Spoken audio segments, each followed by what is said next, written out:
ignite that emotion in my reader. And it can happen, after I'm dead. As long as the work exists, that conversation goes on. So there's a little bit of immortality in it. Wow. I love the way that you describe that. Now, I ask all my authors pretty much this one same question. How long did it take you to write your book? This book probably took me about 3 years. Books have taken me up to 5 years. It's there's a whole process in writing, and it's not just not knowing what to say next or knowing how to say it. I mean, there's this you must end up somehow having compassion for your characters. And you don't know your characters that well. It's almost like starting any relationship. You're starting a new relationship with a lover. It takes you 2, 3 years to know who that person really is. And I don't think that you can really finish a book until you deeply know and have compassion for and empathy for and even hatred for your characters. But you have to really know them. So I think the length of a book isn't just in the act of writing, but it's in the act of knowing. Wow. Who is your favorite character? Oh, you mean in all of literature or in my books? In your book. Oh, probably Dorothy the dog that was in Heroic Measures. Truly, I think that was my favorite character. I really, I don't base characters on living things, but this was deeply based on my dachshund. So yeah, and Aw. she has a point of view in it. So she's more than just a dog walking around. Don't all dogs have a point of view? They sure do. Okay, I just didn't think it was just me. So is your dog still with you? No, unfortunately, she died actually Aw. before I started the book. But it's okay, I have another dog. They all Oh, need a home, yes, they and do. so I have another little rescue. Awesome. What do you think is going to be in the future for you now? Well, I'm in the middle of a memoir, and it's a memoir about actually it's a memoir about a memoir I wrote. I wrote a memoir when I was in my 40s. I'm now in my 60s, and it was a memoir about my youth. And part of my youth is I ended up when I was 16 getting involved with a much older man who was in his late 40s. And what makes it an interesting story is that we stayed married for 45 years. And so I'm exploring what I told, because I don't think I told the entire truth of that relationship, in the sense that it was before the Me Too movement, Mm-hmm. and how you know how wild a ride that was and how inappropriate a ride it was. Okay, and it's very interesting to look back at that material now that I have this kind of hindsight and It truly is revisit 2020, it. isn't it? Yeah. And that makes it so that's a kind of, and you see, that's the kind of compelling thing. Why did I tell the first memoir one way when I'm telling it a completely different way now? And they're both the truth. But you have a different perspective now. I have a different perspective. I have the hindsight of history, but I don't have, I'm still seeking it. That's why I'm writing the book. I don't have the answer to the question of why I told it so differently at 45 than I would tell it again at 65. The actual facts. And that's kind of an interesting, yes, there's a different way in which we perceive things, but do we perceive what I left out of the original memoir? When I revisit those things, I realize that I was trying to protect my husband. And so that part is what interests me.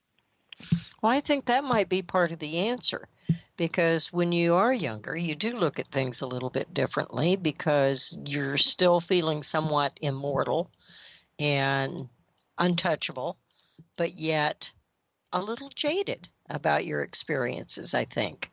And that would definitely tend to make me look at things a little bit differently. Yeah, absolutely. I think that makes a lot of good sense, actually.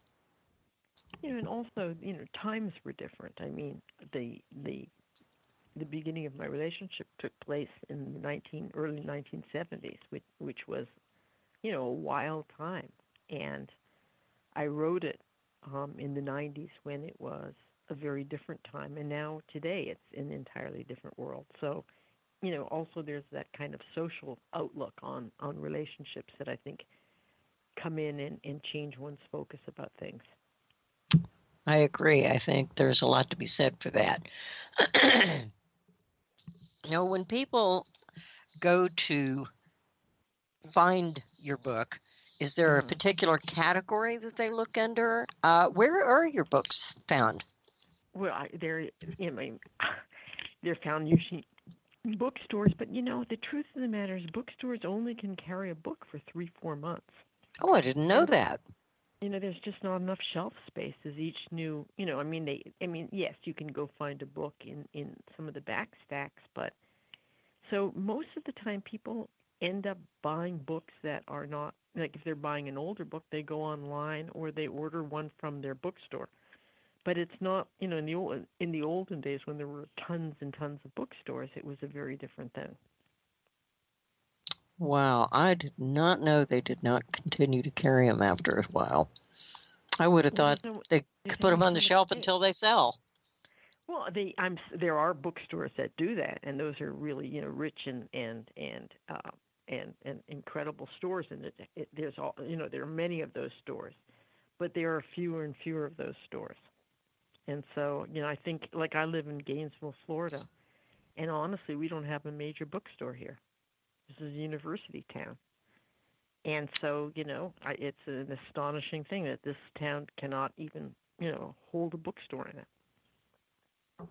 Wonder why that is. I don't know, honestly. I think, I'll tell you, one of the reasons is all my kids are reading, they'll be in my class with a phone in front of them, and I think they're talking to somebody, but no, they're reading Madame Bovary on their phones. Well, where are you going next? What's your next stop on the railroad? My next stop is, to finish my book, Stay Put. So you've got a lot more writing to do then. I certainly do. Awesome. Well, we certainly want to keep track of where you're going and what you're doing. Are you going to be at the Miami Book Fair? I'm going to do both the Miami Book Fair and the Tampa Book Fair. So in the next couple of weeks, I am traveling. Well, hopefully we will see you there. We will also be there doing interviews, and we will be up in the dean's office. So I sincerely hope you'll drop by and sign my book. I would be honored to. Thank you. That would be awesome. Want to thank our guest for being here today, and hopefully we will be seeing more and more of these books by Jill CIMENT. I think you will enjoy them because they are definitely interpersonal. They're very in tune with who we are as a human being and our reactions to life. So, Jill, best of luck to you. Congratulations on your new book and your movie. That's wonderful. And I'm glad to know now that I have actually spoken to a woman who has a movie. Thank you. That's pretty cool. It's been wonderful. And I'll look forward to seeing you in Miami in a couple of weeks. Okie dokie. Thank you so much. Thank you.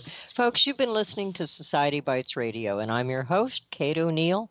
We've been with Jill CIMENT today, and we look forward to seeing more and hearing more.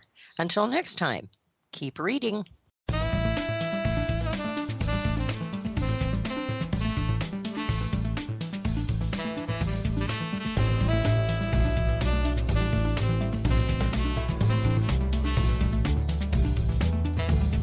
Thanks for coming in. See you tomorrow.